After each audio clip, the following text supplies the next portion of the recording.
Hello to you and warm summer greetings to you all. It's great to be back with a little bit of model railway history, and I uncovered this the other day while I was looking for something else in my workshop, and I'll talk to you about that just briefly in a minute. But here we have something quite interesting. Now, I've dated it. I think it's possibly 75 years old, so that's a long time, isn't it? 75 years. Now, it's difficult, I think, for you to read this label because it's got a clear tape over it holding the badly worn box together, but it says Clockwork Hornby train, gauge O, number 201, tank goods set, made in England by Meccano, Liverpool, and even the printed in England for the sticker and the box. So I think they were proud of that. Great picture on the front. We'll take a look in a minute. How do I think it's 75 years old? Well, I'm just looking down here, and I think this date code, possibly the central numbers there, 949, I think it's from 1949. So I'm going to take the lid off and we're going to have a look inside in a minute. But some of you might be wondering, and I've had a few emails, why I've got no time in the train room. Well, one of the things that's been occupying me is the total renovation of this small apartment I've got on my site here. And I'm nearly finished. I'm getting there now. This is the upstairs. I've just been painting the skirting boards and the bathroom door just now. And when I'm finished talking to you and playing with this train, I shall be downstairs on this scaffolding, just finishing off the entrance. But the thing that took the time, I had a bit of a leak. So I did, I think, show you some scaffolding in a previous video. I've been up on the roof, sorting out these big windows, a bit of maintenance on the lead work. But as with anything, after a few years, things get a bit tired. So decorating this building is quite difficult because of the height. I have to put scaffolding up downstairs, take the kitchen apart. So you can see I've just started putting the kitchen back together. The wall cupboards are on. Erect a big scaffold tower right up into the middle to get up into this roof. Now, it was when I was looking for a little bit of electrical items just to replace a smoke alarm base up there had cracked. You can perhaps see it there. So I had a spare in my workshop and I was looking for it, and I found this excellent set. Oh, now I've got one more thing to ask you. Just a guessing game. If I shine out of the window with the camera, I don't know whether it's going to hold steady, down there by the roses, can you see a green object with a cone on the top, right next to the chicken run there? I'll be interested to know if you can identify what that is. Just a little aside. Right, let's get back to this lovely Hornby train set. So I'm going to lift the lid, and very carefully, but this has been mended a good few times. And let's just have a look at this picture. And that looks a bit like the Flying Scotsman to me, with some really nice teak coaches emerging from a splendid looking station, isn't it, with lots of signals. So a great picture. So what have we got in this set 201? So let's just have a quick look. Various pieces of track. Well, here's I'm just rattling a bit, the tin plate O gauge track, and it's not in bad condition. The plating's worn off, but looks strong and good, doesn't it? So we've got some track in there, and I think we've got enough to make an oval because there's two bits of straight track. And look at this signal. What a magnificent thing this is. You know, we've got a lever on the bottom. I'm sorry if my camera's shaking, but I'm just trying to do this on my telephone. It's not planned at all, but I just thought it'd be great to make a short video on this. So we've got this signal, so I'm going to put that to one side. And what else have we got in the set? So we've got a rather nice looking teak coach. I think that's what that is, and it's got third class and first class seating in there by the look of it, and some brilliant couplings, and it's not in bad condition actually, so I think that's going to be fun. Here we've got an SO tank, bright silver with lovely black lettering, so looks good. It's all going to make quite a fun train, isn't it? And then there's a little box here which has got track joiners just to hold the track together. And look, the box is so worn, but you imagine something as thick cardboard this is, and staples, and that's why it's lasted 75 years, because several people have had fun playing with this, I think. So what else have we got?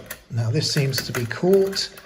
I don't know whether I'm going to be able to get this out. I don't know how that's got caught in there. Let me just see if I can ease it out carefully. So we've got a sort of low wagon there with a wood load, maybe a little bit of mould on there, but it's been in there for a few years, I think. So that's nice. Let's pop that down. You will have to forgive the shaky nature of this video. I'm just trying to show you these objects. And then a really nice, probably a 5-plank wagon or something. And that's got a northeastern number on it. 13 tons, I believe, so lots of weight. And good old tin plate. And then let's check out the locomotive in this set. Wow.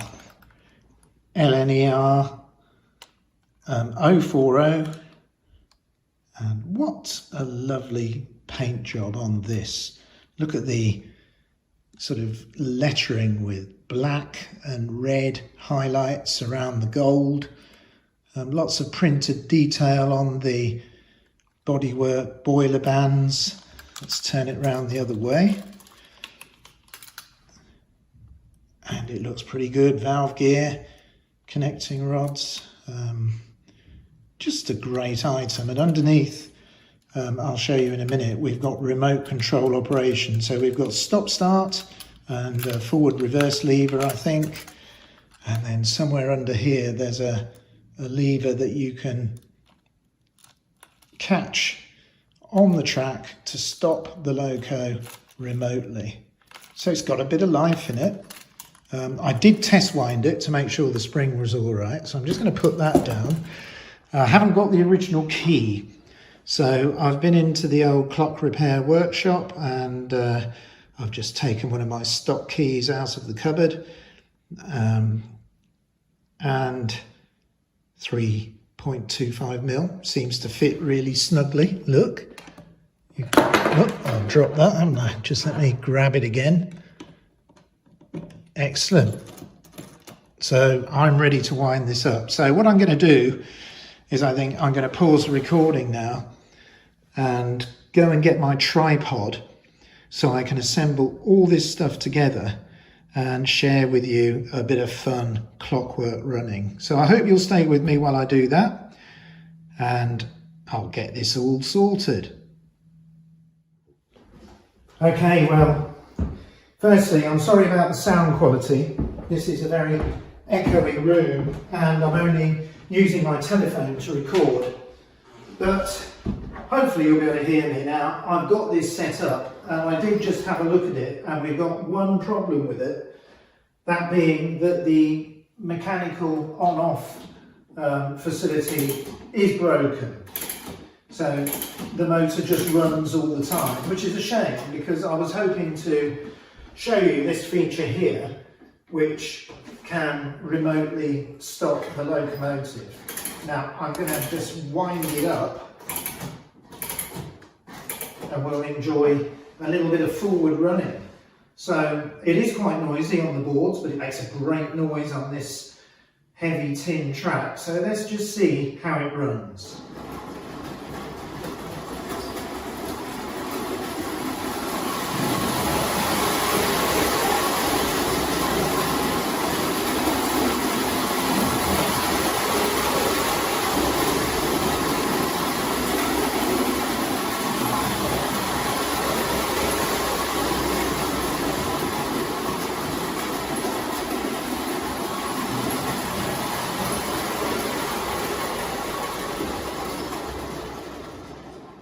Well, that was quite convenient, wasn't it? It just came right round to where I'm sitting. And the amount of fun you can just have using a key to wind this loco. So I think what we might do is see whether we can back these items round. This might be asking for trouble. Normally I'd be stopping the motor before I changed into reverse. So let's just see whether it's got the ability to back up this rake. So prepare yourselves.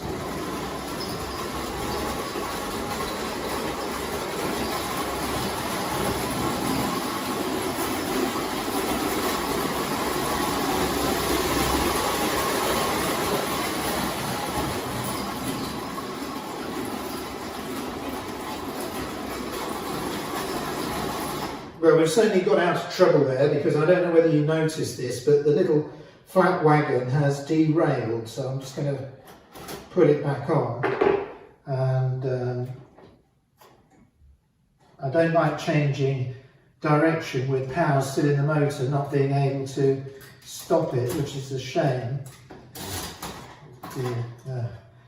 But I don't know. I'm sure it's had worse in the 75 years. Right, I'm going to put a bit more power in, and we're going to have a bit more forward running. It's getting a bit addictive playing with this.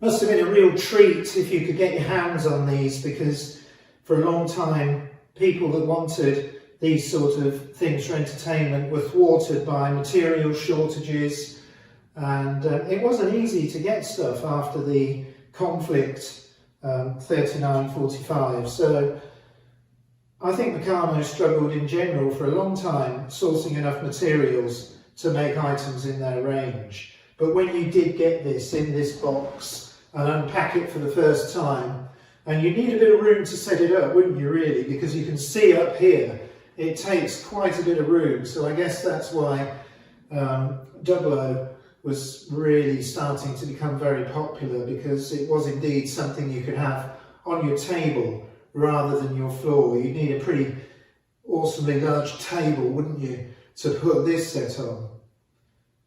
But anyway, I hope you've enjoyed looking at this quickly with me. I've had a lot of fun just getting this out and showing you. Now, if you can remember, I did show you an item outside. If you can have a little think about what that would be, I'd be interested to see if any of you can guess. But right now we'll have one more little run around the O Gauge track with this 1949 train set. I'm going to say goodbye now. I look forward to seeing you next time, hopefully with something from a slightly smaller gauge of railway. But until then, please continue to enjoy your summer, and whatever you get up to, I just hope it's fun, because that's what this is all about.